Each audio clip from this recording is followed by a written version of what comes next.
Welcome back, Ventures with a Veteran. I'm Ben, and today we're going to start prepping for a very large adventure. So stay tuned.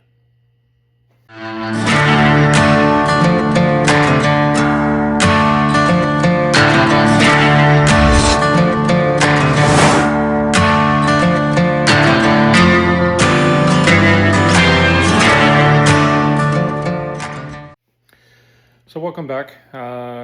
Merry Christmas, Happy New Year. Yeah, 2026. Who knew? Seems just like yesterday was 2025, just the start of it. But anyway, so today, and for the next couple episodes, we are going to really focus in on preparation for a large adventure trip. For those of you that are familiar with the channel, we are very active with Run for the Wall, as well as some other ballooning events. But we are coming down to crunch time with Run for the Wall 2026, and we are going to go ahead and do a couple series videos on the preparations and what it takes to prepare for a run across the country. Now, Run for the Wall is one of the oldest or longest continuous running motorcycle,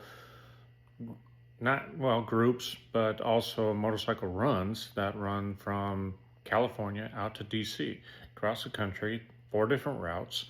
You got Central Route, Midway Route, Southern Route, and Sandbox Route. Central, Midway, Southern go from California to DC, 3 different ways, and then from DC to Marseilles, Illinois, for the Middle Eastern conflict wall, and that is the 4th and final route. Now, they've been doing this since '89, and it has been running continuous, except for COVID years. Just wasn't able to pull that off. But we ride for those who cannot. For those members, those veterans that, they're still missing in action, or even POWs. We still have a lot of veterans from not only Vietnam, but from all the wars that are unaccounted for. And that's why we ride. That's why we go across the nation to the different communities and bring that awareness, and to say, hey, we need to hold everybody accountable, our government accountable, and bring all of our veterans home. So that's why we ride. So with the preparation, 3,000 miles, and that's just from coast to coast. That's not getting out to the starting point. So there's a lot of us that, we ride from Tennessee out to California, back through Tennessee, on to DC, and then back into Tennessee. So if anything, we ride across the nation twice in 2 to 3 weeks time. So it's fun, but it takes a lot of preparation. And that's what we're going to get in today. So we're going to go over some of the PPE, or the riding gear. We're also going to, later on, we're going to touch on getting the motorcycles ready, T-clocks, and a couple other things, but those are for episodes in the future, next week. But today we are going to really take a look at the gear.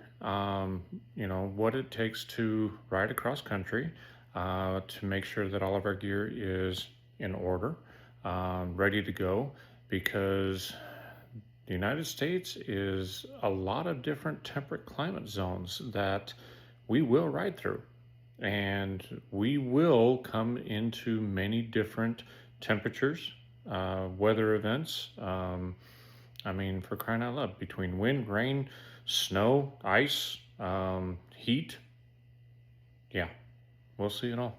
So let's dive in. So first things first, we're going to start with some helmets. So as you can see, I've got 3 different types of helmets here. So we're going to take a look at these 3. I mean, there's so many more. There's brain buckets. There's little,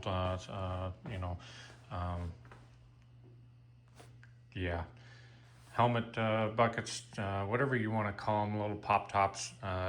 Anyway, so we got, obviously the 3/4 helmet here. This is a newer one. It's got the visor that comes down, but it's also got the sunscreen for the basically sunglasses. We've got the full face, and this is the one that I would actually swear by for the longest time, just because I was so afraid that if I went down, I wanted to protect my face. And I mean, a lot of people still believe in that, and they still do. I mean, there's nothing wrong with that. And then, of course, we got our modular, kind of the split difference between the 3/4 helmet and the full face. And it's definitely got the where you can bring up the front. It's got all of these have the visors that come up, and you can get them with the option of the sunscreen. So, and it's really dependent on your choice and how you want to go about doing it. Like I said, I swore to God by the full face until I started teaching motorcycle safety and was a rider coach. And it was really difficult to actually give instruction with a full face and not take the helmet off all the time. So I broke down and bought the 3/4, and I swear by it to this day. And yeah, I won't go back, because I'll find myself riding down the road, and it's like, you know what, I want a little bit of wind, so let's go ahead and open it up to 3/4, and enjoy it quite well. Bring down the chin piece, and now you have full face protection. So it offers a lot. It allows the wearer many different options, but again, it's really dependent on the wearer themselves. So that is really important for you as a rider to understand what it is that you're comfortable with, and make that choice going forward from there. Just remember, if you don't have that full face piece, and you do go down, you do have some exposure. And it's the same way with the modular. If you have that chin piece up and you go down, you do have that exposure. And it's something that you have to take and accept. So that's part of the risks of riding. But it's really dependent on what you feel is comfortable for you. Now, one of the things that definitely have to take a look at with the helmets is replacement, making sure that they are up for the task of being worn and providing the protection that they are trying to give you. When you buy brand new, yeah, they're tight, they're stiff, but they're nice and comfortable, and they're safe. Now, something that we have to really take a look at and keep in mind, and I'm just as guilty as anybody else, is when does a motorcycle helmet expire? Well, if you look that up, there's no real expiration date on it, as far as manufacturing tagged or anything, but they do recommend anywhere from 5 to 7 years after the manufacturer of a helmet, it's time to replace it. And here's why. All right, so we're looking inside of the 3/4 helmet, and pretty much all helmets are the exact same way and the same design, other than just some features, safety features built in. This particular one is a full piece here that is all styrofoam, cast styrofoam. It's got the pieces that snap into place for the comfort around the cheek and the face. I remember my very first helmet, this is all it was inside. And this was comfort, even though it hurt like hell. But if you look in there, there's a date, a manufacturer's date. And this one was made in June of 2012. So this one is already, oh boy, 10, 12, no, 13 years past its manufacturing date. So This particular one is, you know, I won't put it on to anybody anymore, just because over time, this material in here, this styrofoam will shrink, it will crack, it will degrade just because of the age it is. Not to mention the oils and the sweats. This was handed down or given to me by my mom when she got out of riding, and I don't know if this was actually dropped. So that's another thing that you have to take into consideration. So, but just simply by its age, this one's expired. This one's dead, and you can actually go down to Psycho Gear or some other shops, and they can actually destroy them. And when I mean destroy them, they'll chop it in half or pulverize it to where it's non-recognizable and or able to be worn anymore. Now that does bring up a good point. If you are handed or given a motorcycle helmet, especially if you go and buy a motorcycle from somebody else, and they're like, "Hey, I'll throw in this helmet to help sweeten the deal." Okay, great.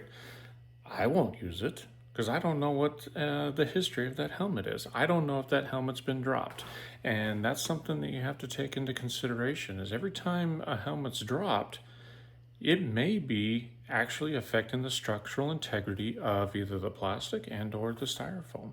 So you have to be careful on used helmets and or your own helmets. And if you drop one, you have to really consider the possibility, hey, I need to get this thing replaced. Because if it does crack that styrofoam in there, it will not provide the same protection as what it was designed for. So you have to be very careful and, you know, hey, go out and get a new helmet if you drop yours. There's a very good reason why for that. So you're gonna have to excuse the video. So I'm using my phone because my 360 shattered on a different film that we did, and we're still trying to get it fixed. So bear with me. I know it's going to be flip-flopping on the frames, but we'll try and edit out as much as we possibly can or make it work. Anyway, one of the things that you definitely want to do though is, you know, you want to be able to break down your helmet on the inside. You want to make sure that on a regular basis, and at least once a year, maybe more times, depending on how much you ride and how much you sweat, take these things out, take your inner liner out, and actually wash it, all right? Go through and get all of this material. It's designed to come out. Wash it up, clean it up, and you'll be surprised on how much better it smells, first of all, how much better it fits, because it'll actually re-expand everything and put it back to where it was when, pretty close to when you actually got it. And yeah, it'll actually help it last comfortably. So trust me, last thing I want to do is put on an old stinky helmet from a ride that I was sweating my butt off, and you know, you go and putting it in here and you're going out for another ride and it's like, oh my goodness, you know, I can't stand this stench. Yeah, you'll be riding with that visor up for quite some time. So, but anyway, go through here, remove these, you know, the inner parts and pieces, get them washed, soak them down. It will tell you in your manufacturer's instructions or manual or whatever you want to call it. Hell, you can even look it up online. Make, model, it'll tell you, machine washable, hand wash. I wash in my hand. I put a little bit of Dawn on there, maybe even a little bit of other light detergent, depending on what it is. Let them dry out, put them back in here, and it's ready to go. It's quite simple. Just gotta do it. So another thing that we do, or I do at least, is I'll take some Windex, nice, you know, microfiber towel. I'll definitely clean the top of my helmet, especially from the bugs and you know, all the other road debris that I do get up here occasionally. But I'll also do the visors, inside and out. Definitely the outside, but the inside, you'll be surprised at how much actual dust and material gets built up in there. That's very similar to when you're in your vehicle and you get that film inside your windshield. Same thing happens here. You have to be careful though. If you go to apply the anti-fog stuff, you have to make sure that you're not going to impair your vision with it. I mean, that's obvious reasons, but definitely clean your visor. If it comes with the drop-down sunscreen, get that cleaned out as well. I don't know how many times I've had this visor up or even the whole face up. I usually ride with the sun visor down, and I'll get a bug or something right smack dab in the middle of that. So definitely worth cleaning out. Get in there and take, like I said before, take it apart, get it cleaned up. If it's scratched up, replace the visor. They're not that expensive. It's just like a windshield. If it's scratched up or if it's got a crack on it, get it fixed or get it replaced. Same thing here. You want your visibility, you need your visibility. Take the time, do it right. Now is the perfect time to do it, in the winter time or the downtime of riding. We got bad weather outside. Take a couple hours, do what you need to do. Know your helmet, know your gear. That's the best part. Best part of riding is you know what you're wearing and you know if it's good or bad. So I'm going to touch on just real light of the communication systems. There's many different types of them out there. This particular one is a Sport. There's countless of them out there. You need to find one that is suitable with what you're doing, that you're comfortable with operating. Remember, it's up here and it's just like activating a phone or anything else. You cannot let it distract you while you're riding. So make sure that you understand what's going on. I've got the little piece here, so when my visor's up, I can pop it out of the way, or it's able to be moved in or out. I will mention that it happened on the run last year. My little foamy piece flew off, going down the middle of the road. Well, that foamy piece blocks the wind noise. And so you need to have something in there, otherwise it's going to be a pain in the butt for you and anybody listening to the wind noise coming down through their earpiece, inside their helmet. It's not something folks want to listen to while they're going down. And then you're trying to talk over the wind noise, it's just a garbled mess. So I just got a little piece of, this was actually a dog toy. We stopped at Walmart. They didn't have that little foam piece, so I got a dog toy with a little faux fabric or faux fur. Tore it up, wrapped around, there's a little zip tie on there, and it works perfect. So don't have to go out and get a brand new piece or try and find it and order it in. Make things work. It's the best way to go. Now, when it comes to gloves, there's a variety out there, and it's really dependent on the person, on what they want to wear, what's comfortable for them, for the riding conditions in which you are riding with. So I've got two different pairs that I usually ride with. So I've got my summer weight gloves, and yes, they are synthetic materials. They do have a very good palm guard on here, as well as the knuckle guards. They do have ventilated breathing that allows air to go through and around the hands while we're going down the road. It's kind of a neoprene webbing material in between the fingers and all around the rest of the glove. Summer riding, these are great. I have no problem with that, and it protects if I go down. I'll probably get go through this material pretty darn quick if it hits contact with the pavement. Same thing with this material up here, but 9 times out of 10 you're going to land like this or like this. My knuckles, they hurt. I'm not going to lie. That's one thing I do love about the knuckle guards on the back side of it. They do help protect, and I have had I've had birds, I've had cicadas and other bugs coming down and actually smack the knuckles or my hands while I'm riding down the road. These things have saved that so many times. And before, when I first started riding, I was like, that'll never happen to me. BS. Never say never. For winter riding, though, I went through so many different types of gloves. I went through ski gloves. I went through big, bulky gloves that had so much thin slit poured into them. They were heavy. I mean, you could barely even grip the handlebars with them.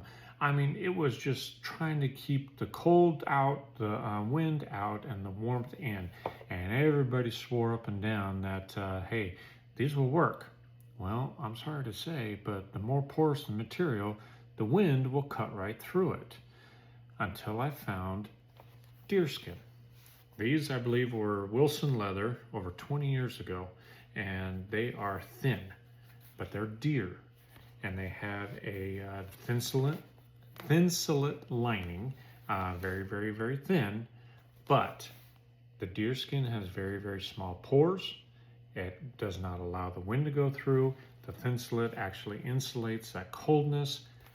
These are my go-to and have been for a very long time. And I mean, with them being leather, they don't wear out as easy. And we're going to get into taking care of that material here in a minute. But these are my winter gloves. And I have ridden in sub-zero temperatures with these, nothing else. Yes, your hands will get cold, but they won't become non-functional.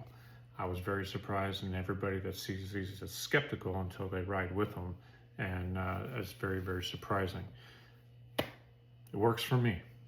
Maybe not for you, but I would actually suggest go out and try and find yourself a pair of deerskin gloves. Test them out and see for yourself. They're thin, lightweight, but very robust in breaking in the wind. Wind will not go through them. As long as you maintain them. And like I said, these have been my go-to for over 20 years, and they're still going strong. All right, so while we're on the subject of taking care of the leather items, so this particular pair, I noticed before we went on the second run for the wall last year, they were really getting dried out. I had been using needs foot oil, mineral oil, you know, as much as I possibly could. And I mean, it was soaking through these things, but they kept scaling up, and they just were, the leather was coming to the point where it's like, okay, am I gonna have to replace these? And I really didn't want to, because I've been looking for a replacement pair and cannot find them. So it's like, okay, what can I do to help save them? Well, that's when I found this material. This stuff right here, what has actually saved all of my leather, for riding anyway. It rejuvenates the material. It is a balm and a hide rejuvenator is what it is. I got it off of Amazon. And 6 ounces, I think I paid, you know, $10 or $12 for it. And I have applied it to the gloves, applied it to my chaps, applied it to my boots, anything leather. And as soon as they start getting that little scaly, or, you know, where you start running your hand over it and you can feel it kind of chattering on the leather, it starts picking up. Put this stuff on it, it soaks and swells it back up, it brings it back in, seals it up, and I swear to God, buy it. This stuff is so nice, so good, and well worth it. In fact, this goes on me on the trip with anywhere I go. It's usually in the bike, because there's a lot of folks that'll be like, man, this stuff, this is the last run that I get. I'm like, here, try some of this, and it usually repairs it right then and there. It stinks like mad when you actually first apply it, and it's got that oily level, but you let it soak in overnight and there's no problems. And it has really, really helped. In fact, I don't know if you can see it. Yeah, we're starting to get a little bit of the scale that I was talking about. Let me see if I can put that into view. Yeah, you see right there, yeah. It's starting to break up again, and so the last time I actually rejuvenated them was right after the run in June of 25.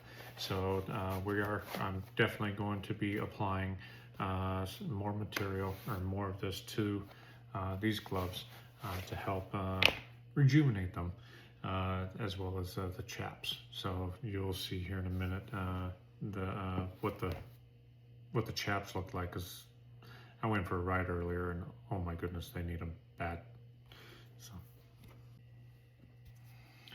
So real quick, I mean, this stuff reminds me of bacon grease. It really does. It almost smells like it too. I mean, bacon grease is wonderful, but this almost has like a very minimal bacon grease smell, but it's got more of like a Crisco or a lard smell. So all I do, I put my damn gloves on,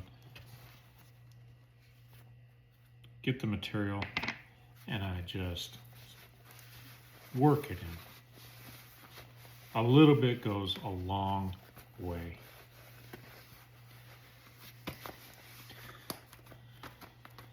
Yeah, see, a little bit of rust on the snap there.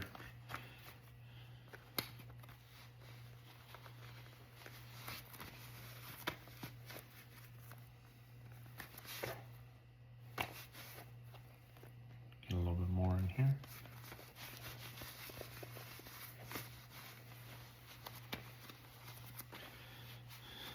Kind of reminds me of the tortilla factory in Albuquerque.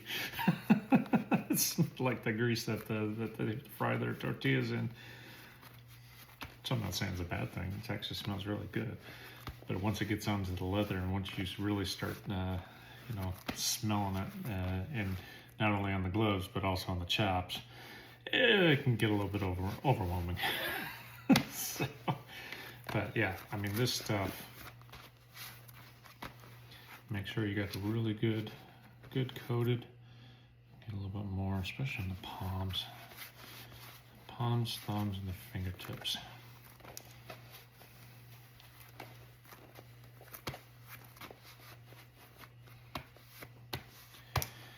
And you'll see, do a shot here. Yeah. I mean, it's starting to really work it in and bring it back into life here. That's where that real rough spots were. Sticky right now, but it'll actually get that all those little micro fissures of the leather to close back up, and yeah, it'll be almost as good as new here in a little bit.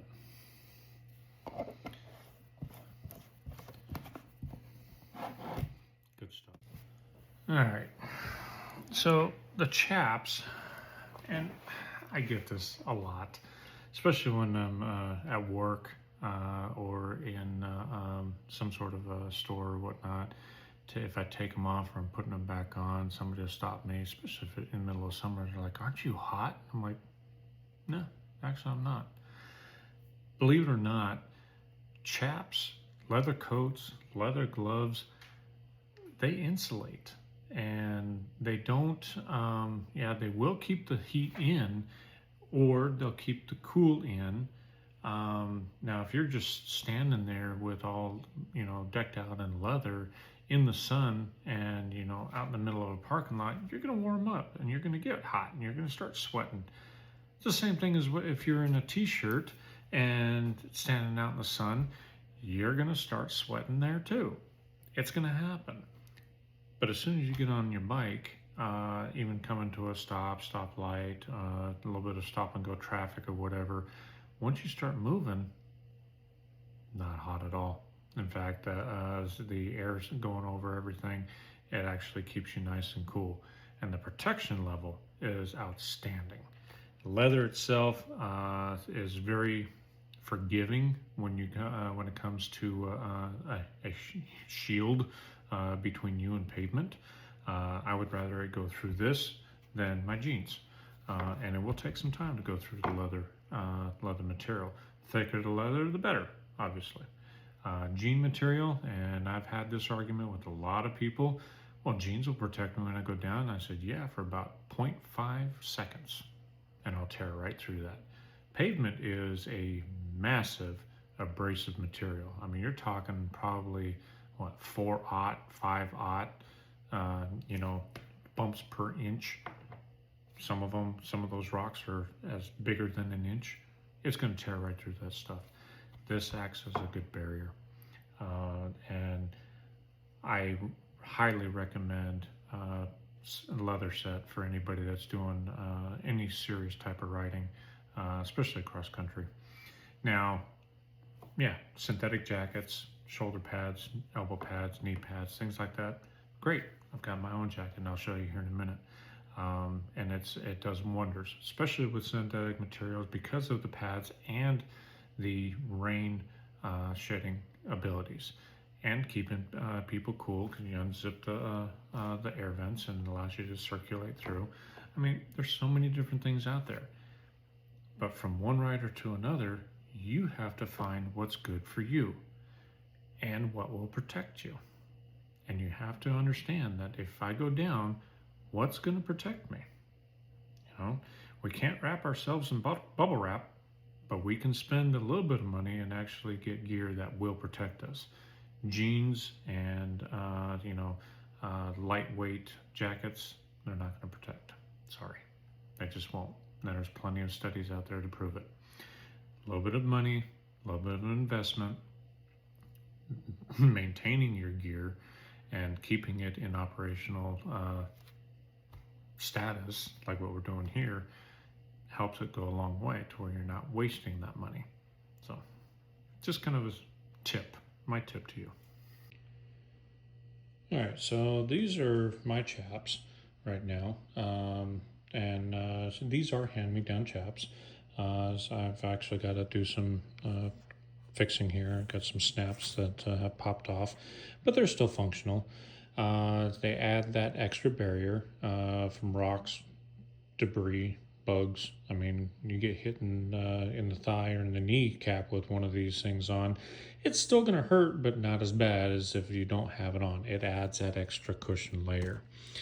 Let me zoom in here and just kind of show you what I'm talking about with what we're looking with. Yeah, there you go. It's getting dried out. So it's time again to really, I should have actually put this material on it back probably in August, September time frame. Just time got away from me, like it does with everybody else. So yeah, that's what we're going to do right now. Is I'm going to take some time and actually put the rejuvenator on there. It will seal those back, or close all that back up, get it back to where it needs to be. These are very lightweight chaps. You can usually find these secondhand stores, and they will run anywhere from I've seen them as cheap as $25, but I've seen them as expensive as $200 or even more. So again, it's your investment. And I used to not wear these. When these were handed to me and I started wearing them and riding with them, I looked at myself in the mirror and said, hey, you've been riding with these this long. Why? I always wear with these now. And my daughter, she just started riding too. And she wears hers all the time. It's not worth the risk. For us, anyway. It may be different for you, but for us, it's just not worth it. All right, so what I'm going to do, rather than get gloved up and, all gooped up, smell like Crisco or, some sort of baking, I'm going to put my gloves on, get this stuff here, and just really work it in. Work it into not only the chaps, but also the gloves.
sit, I'll let those sit for, probably till tomorrow or even longer depending on the weather. Let them air out. I'll even probably drape them over the back of the chair just to let them hang and get air flow through them all. But yeah, it's that simple. It's just working it in, and already they look better. Oh my goodness, they look better. Uh, it's just, you got to break down, sit down, and do it. That's what it takes. All right. I told you I'd have you take a look at my jacket, and this is the one that I ride for really cold climates. If I'm not wearing my leather, it's a really thick leather jacket. It's in the closet right now. But yeah, I mean it's got the liner, a removable liner. It's got the air vents through everything. It does have the elbow pads, the shoulder pads. It's even got the back pad going down low and up in the upper spine. So yeah, that's my jacket. I will take and wash it. That's the one thing that my wife will get on me, especially when I come home. And she'll say, okay, take it off. Let's throw it in the washer. All right. My last bit of protective gear, because we've pretty much gone from head down towards the legs, and we are now at the feet. All right. I don't know how many times I have really talked with riders and what they are wearing and the arguments that I get. So anyway, I'm not going to get into that so much, but when you ride, the biggest thing that you're going to want is ankle protection. All right. Ankle protection and foot protection, but ankle protection is probably the key.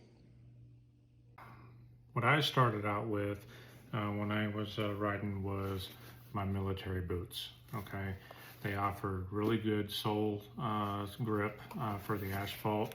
They offered really high support up the calf, and they did provide some ankle protection that kept the foot kind of tight and immobile. That's really what you want. You want that support.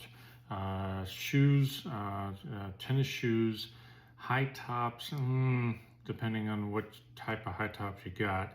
But tennis shoes, Crocs, flip-flops, don't do it. Please. That is the worst thing that you can ever wear while riding a motorcycle. Even if you're just going down the block to the store or what, put on the right gear, all right? This right here, like I said, it provided good foot grip protection, heel, ankle, all the way up the calf, and it really was able to get you nice, tight, and stiff. Every now and then, I will wear my cowboy boots because they've got the good grip. Not so much ankle. I mean, yes, it helps to where I'm not rolling my ankle so much, but there's not much protection there. There's not much support there. I don't like wearing these when riding a motorcycle, and usually I won't, just because of the support that is not there. Yes, they got the grip on the bottom. Ankle support is not there. And that's what you really, really need and want, especially if you go down to roll your ankle. This isn't wrapped around tight enough to actually provide that support. This next one I've seen a lot of folks wear, especially around Texas and a lot of the southern states, and that is a nice, dressy, showy, fancy boot with nothing on the bottom. You come to a stop sign, stop light, or even just stop in traffic. What's on the road? Oil, all right? The asphalt and oil is slick. Or if it's even raining, or if it's wet. It doesn't even have to be raining. If somebody's just put their drink out the window, the asphalt's now wet. Guess what this is gonna do?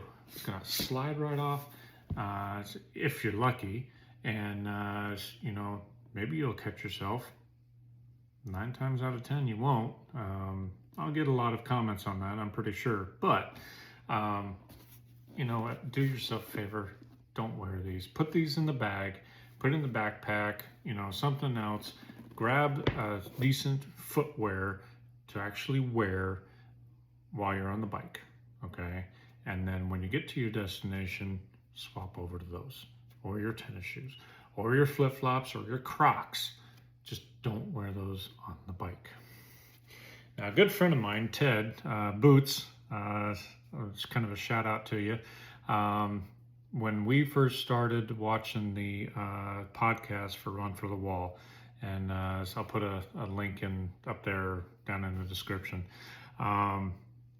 They really started talking about, well, one, how did Ted get his name, Boots? Well, kind of obvious. And honestly, he does a lot of track riding too, and from my understanding, he's got a lot of boots out there. Well, I was sitting there watching that episode, and a couple episodes after that, and it's like, I used to wear dirt riding boots when I was riding dirt bikes, and they offered a lot of hard protection for your ankles, for your foot, just anything and everything. And I went back out and bought myself another pair of really nice riding boots. Here's to you, Ted. But yes, they offer the ankle protection. There's your ankle bone support on that side, your heel support. You got your wrap on your toe. You have the massive amount of traction. I would actually sit there when I'm on my highway pegs, and I've had these things, grinding on the asphalt before, but there's very little wear back here. So these things are designed for riding motorcycles, and they're designed for the punishment that we put them through. Not to mention just the durability, the makeup, and actually the construction of these things. Comfortable. Oh my God, they're comfortable. Just whatever you do, don't cinch them up and go riding for 400 miles. They've got to be able to breathe. You've got to be able to flex and stretch in them. If you have this sucker really tight against your leg, you're going to be hurting. Trust me. Ask me how I know. Anybody will tell you. Make sure you got room to move, breathe, and stretch and actually kind of flex a little bit. All right, but yeah, these are my go-to boots, especially for long rides, and even walking around in them. Nothing. It's just almost like wearing these, as long as you have them set right. If they're all tightly cinched up, yeah, you're going to be walking around like you're in a pair of ski boots. You don't want that, okay? Not unless you're actually going to go out on the track or something and then go talk to Ted. He'll tell you exactly what you need to do. But for riding, these are my go-to. Does that mean for you to go out there and buy the next pair of riding boots like that? No. The whole thing is for you to identify what you are comfortable with, what you feel safe with, and what you can afford. All right? It's up to you. Just make sure whatever you put on is going to protect you. But guys, that's for the personal gear other than what you're wearing. And oh, by the way, Red Friday for Remember Everyone Deployed. Not only what you're wearing underneath your equipment, it's really dependent on the type of riding that you're going to do. So hopefully this is kind of giving you a little bit of insight on what you can do in downtime. But also, if you're looking to get something newer, better, or just different, you want to try it and change it up a little bit. Well, hopefully I've given you a little bit of information on what we can, what's out there, what you really need to look at, expiration dates and things like that. But really look and do your homework, okay? Don't take my word for it. Don't take somebody else's word for it. Do your homework. and really take a look at what's out there and what safety it imparts on. What is it intended for? Is it intended for the track? Is it intended for the road? Cruising, touring? I mean, there's so many different things out there. Take the time, do your homework, and then go out and try it on. Because a lot of it says it will do a lot of things. But if it's not comfortable, you're not going to wear it. You need to make sure that something, that you get is one, comfortable enough for you to wear religiously, because otherwise you're just going to be like, nope, this isn't comfortable. I'm not wearing it. It hurts, whatever. And you wasted your money. Or make sure that it's not one of those too good to be true, lightweight. No, this thing says it's a tank. It'll protect me from rolling off of a damn cliff. Really? Take a look at it, please. Common sense.